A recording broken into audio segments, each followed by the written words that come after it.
Hello, hello, hello, ladies and gentlemen. Adam here, aka the Sound Scotsman, and this is Smart Souls episode 17. So, what you doing at Cromwell the Pardoner, you say? Well, I'm starting the episode here because I want to show you something.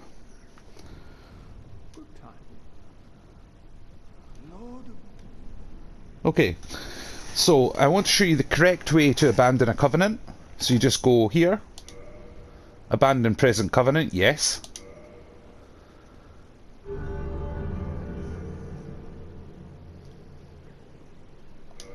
And that's it.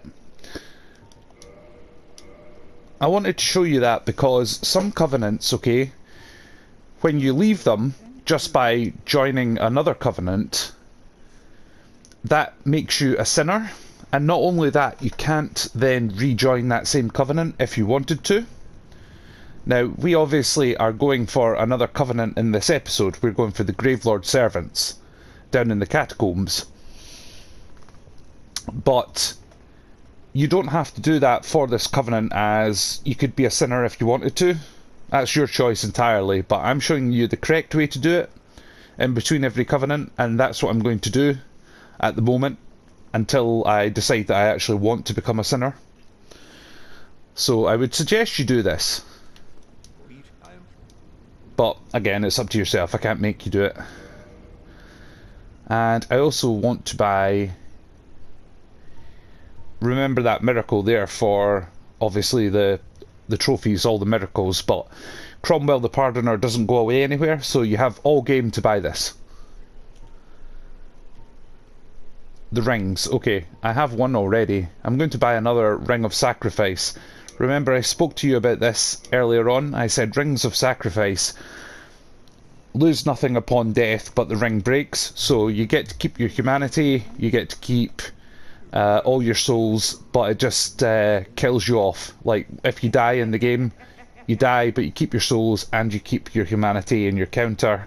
So that's what that's all about. Okay, before we take on the catacombs for real though, we need to go and see the blacksmith, so I'll get you down there. So for anybody who doesn't know how to get to Cromwell the Pardoner, I have a video on my channel on that. With regards to the miracle that he was selling that was 40,000 souls, I would recommend getting that in probably New Game Plus, because it sucks that much. I mean, you have all game, so if you want to buy it in New Game, then be my guest, but the point is you don't need multiple copies of it because it's such a rubbish miracle, that it would be worth your while probably just leaving it and keeping the 40,000 souls for something else. Also, if you don't have enough money for a Ring of Sacrifice, I'll show you in a few minutes where to get that for free. In the meantime, let's get ready for the Catacombs, which has quite a lot of very, very good treasure in it. You've got the best dex weapon in the game, probably. Another dex weapon.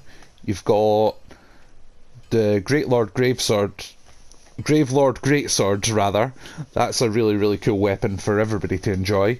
We're going to get 3 miracles from the area. We're going to get the Dark Moon Seance Ring. We're going to get access to a blacksmith, and we might even meet Trusty Patches. So it's going to be quite a lot of stuff down there. But the main thing that we have to do before we go down is make ourselves a divine weapon. So, at the moment I could make this Claymore Divine. Clerics, I would probably recommend you guys do this because it's a nice weapon and you guys will get a lot of scaling with Faith, making a divine weapon.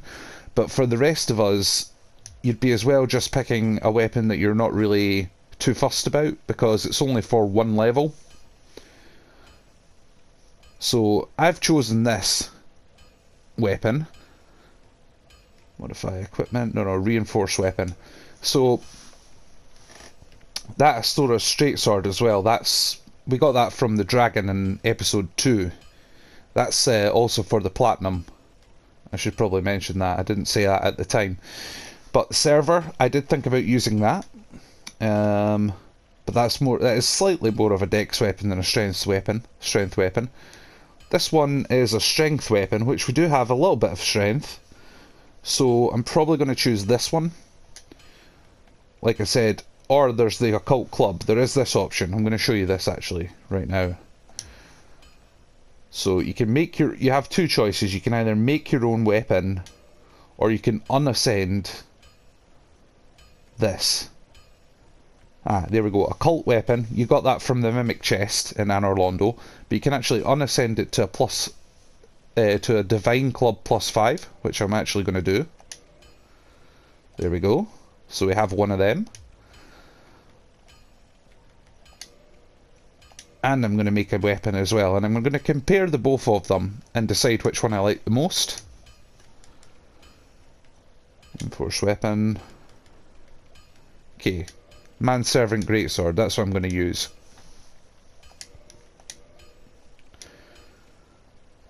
Need one more piece.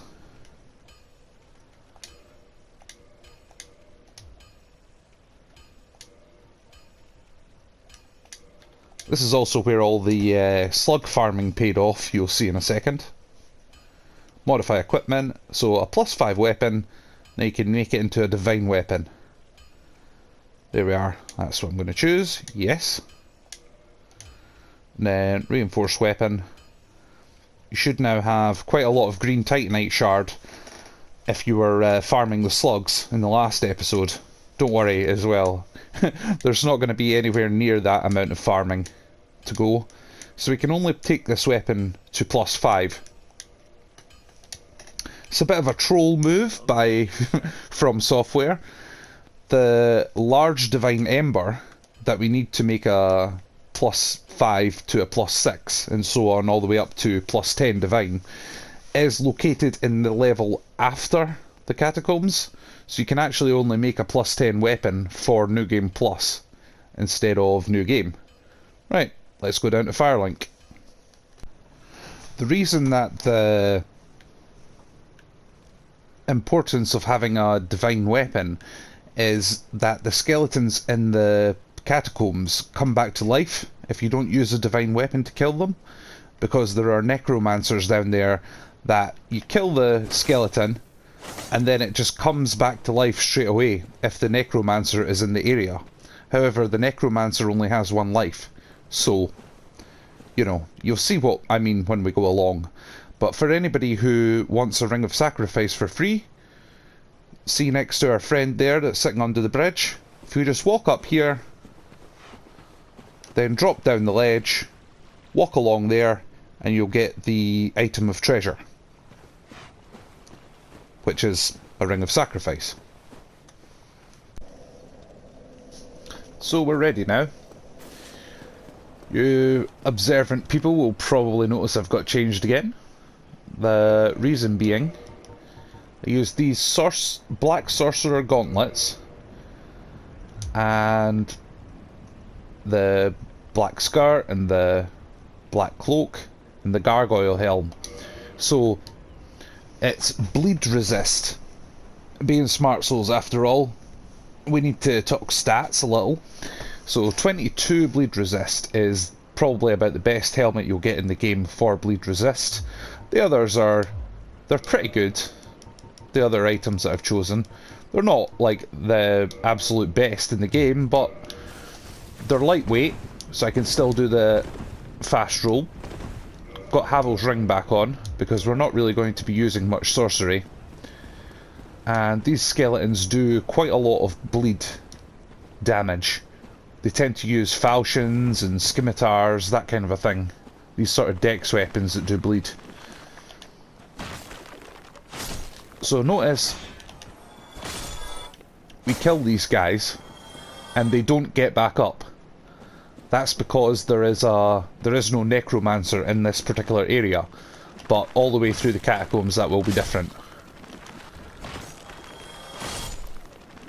Also, because my sorcery's not really going to do me much good, or faith users, your miracles aren't really going to do a great deal of help for the area, the oral decoys do actually work on skeletons. But fall control is quite an advisable one to have, just to save us a little bit of fall damage here or there. But it's mainly a fighting area, to be honest with you. It's mainly all about fighting. Those exploding skulls to the side of us, they do physical damage. Even though it seems like a magical kind of a thing, it's actually physical. So, notice he gets back up, see? Because he didn't get killed with a divine weapon. But now he's properly dead. He will respawn when we get to the bonfire, just like any other enemy would.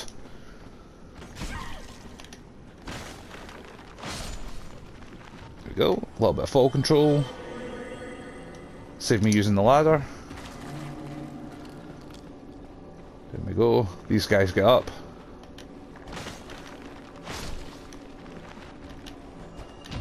Oh, they can parry.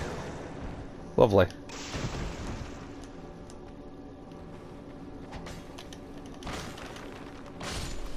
That's him. Right. Let's get the bonfire.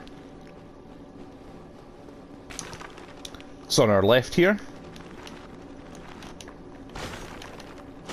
And you're about to find your first necromancer.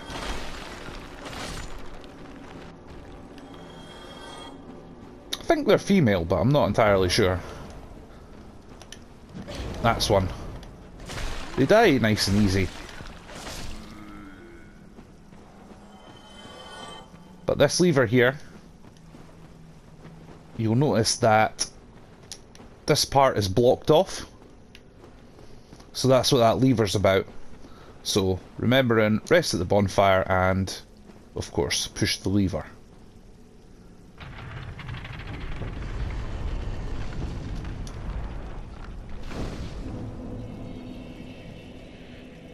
I'm just going to rest at it.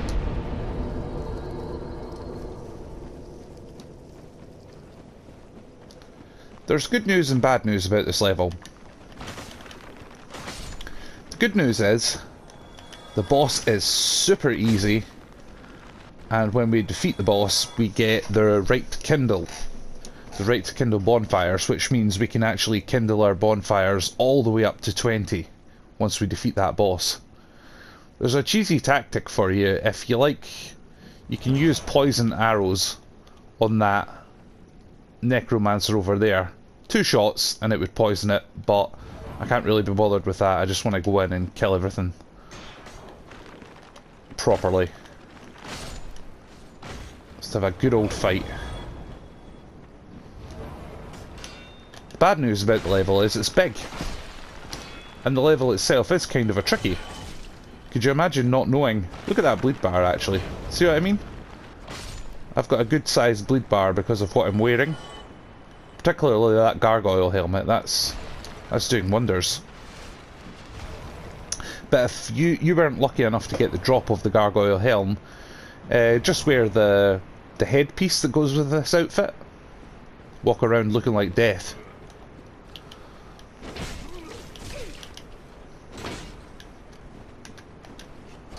It's quite a cool look. But yeah, could you imagine you didn't find this guide and the skeletons were just respawning all the time? That would make this game, that would make this area so difficult for you. Scimitar, they do drop a lot of them. And you've obviously noticed as well that the necromancer keeps running away. Coward. Absolute coward. Lucerne. That's one of the dex weapons I was talking about earlier on. It's not the best one. The great scythe is. Stop ganking me, scalies.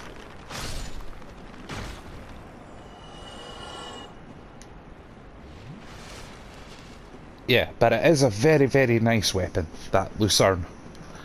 Very nice dex weapon. Now, when I'm saying the Great Scythe weapon is the best in the game, which we're going to get just shortly, don't worry, we will pick that up.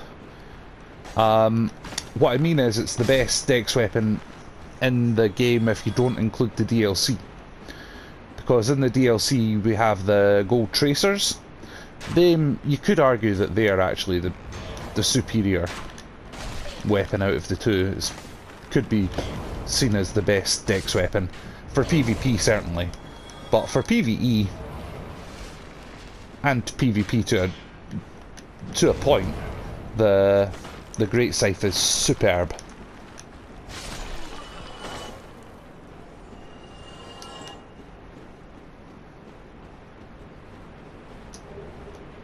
Hopefully we have the dex to use the Great Scythe, but I'm not going to hold my breath. I have a feeling we don't.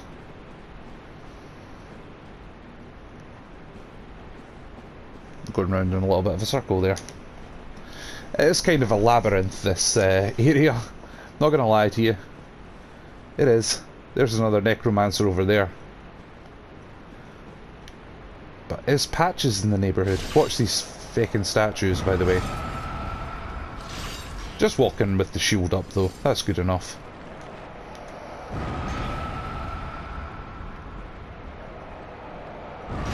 Patience, that's more the way of dealing with this. A little bit of patience.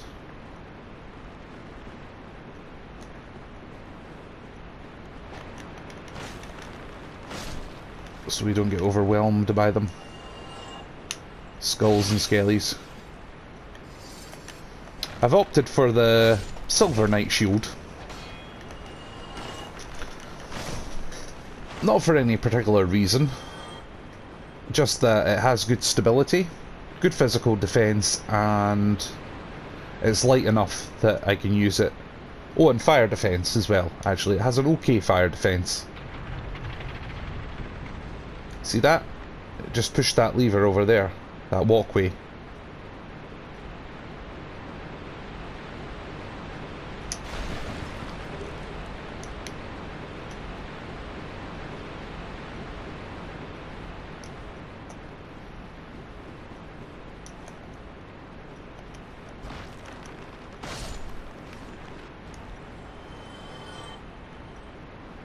Might actually just be a wee bit cheeky and use a wee decoy here.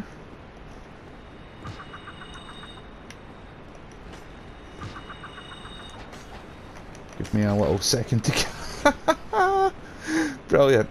That's good enough.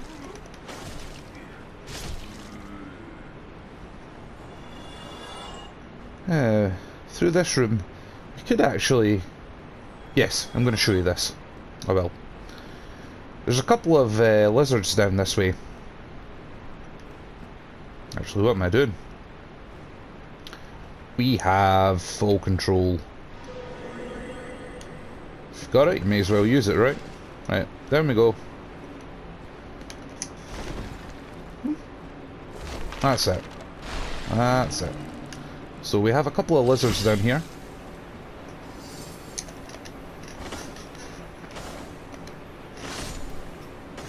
I didn't think I would get them both. Oh, a white titanite chunk.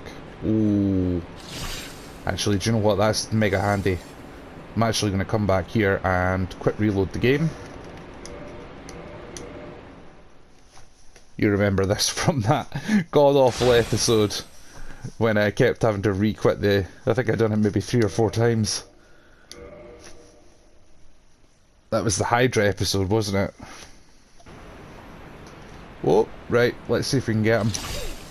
Oh, I didn't get him. You know what, I'll do that off camera later. I'm not gonna spend too much time on it just now. So we just go back up the ladder here and it takes us out where we just were a moment ago.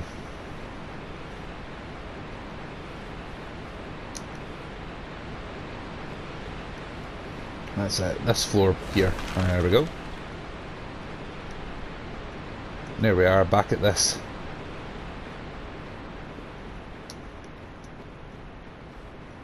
Why are these skulls back? That I don't know.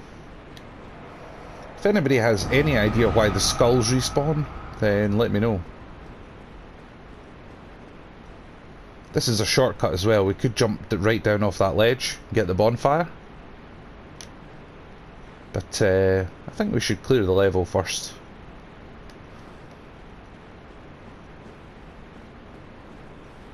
Yes, we're going to. We're going to. This is the one with the blacksmith.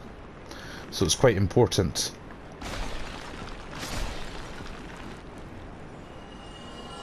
That we get this blacksmith, actually. Ugh. It doesn't really hurt.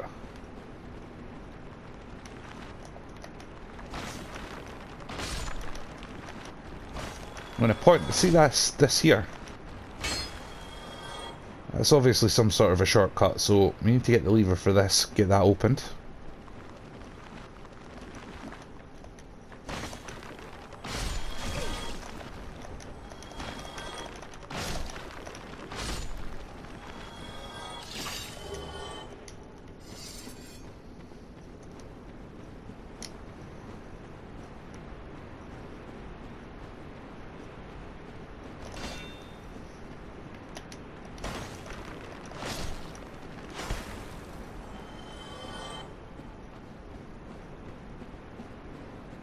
There it is. Can you guess what that is there? Yeah, that's that great scythe I keep prattling on about. Let's see if that was the shortcut to that little hole.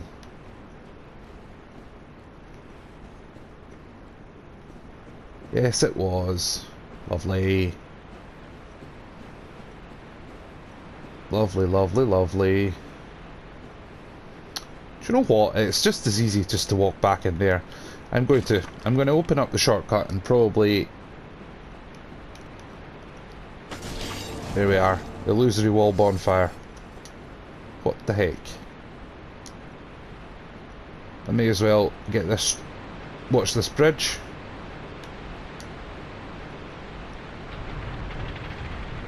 There we go, we've got that shortcut opened. Or maybe not a shortcut, but path if you like. Got that opened.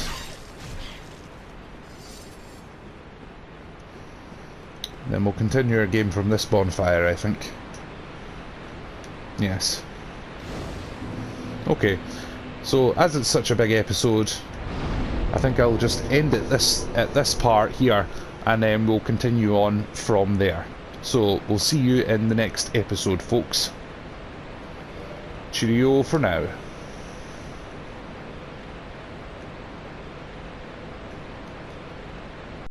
Well, hang on a second, folks. You've probably been used to having an Easter egg at the end of every episode. Well, after episode 18 of Smart Souls, I know you're watching only episode 17 now, but anyway, I do this. Yep, I'm done with that covenant. Firekeeper soul. Anyway, that's the real ending, peeps. I'll see you in the next video. Ciao for now.